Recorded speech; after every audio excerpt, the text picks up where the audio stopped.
So ang first natin gagawin is punta tayo sa Chrome, tapos search nyo download SAMP. Tapos may unang lalabas dito na download SAMP. Ito yung pinutin nyo.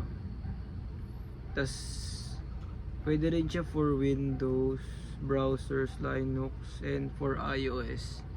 So ang pipiliin natin is Windows kasi Windows tong laptop. So ito yung download natin, 8.0.30. So pinutin natin itong download. Tapos ayun, magda-download na yan. Magda-download na siya guys. So hintayin na lang natin mag-download.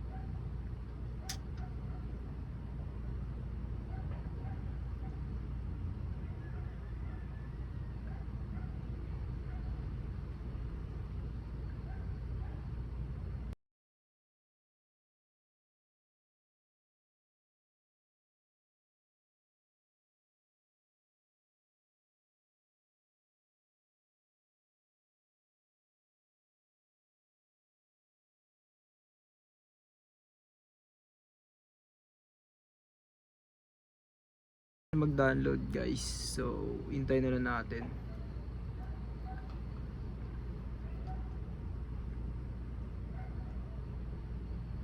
Ayun guys, na-download na yung SAM natin. So try na natin siya.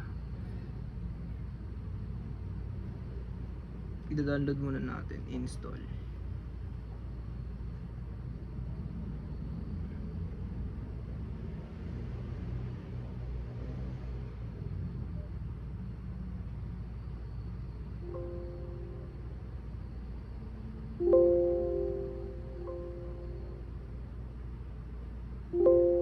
SAMP1 pangalan natin. Yan na yan.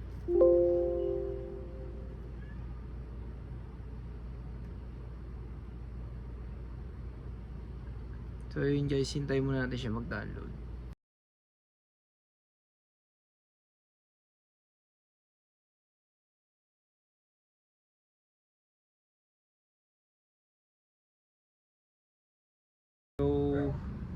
So pagkatapos ng download nyo guys, is try na muna natin. So una munang gagawin nyo is disable nyo muna UAC. So search nyo UAC. Then ilagay nyo sa pinakababa. Minsan kasi nandito sa taas. Tapos lalagay mo sa pinakababa para hindi ma-compromise yung features ng SAMP ng laptop. So okay nyo yan. So disable nyo rin yung antivirus nyo guys. And tatry na natin siya. Open SAMP. Tapos open nyo, start nyo tong Apache tsaka MySQL. So ganyan na guys. Tapos new tab kayo. Tapos search nyo localhost PHP my admin.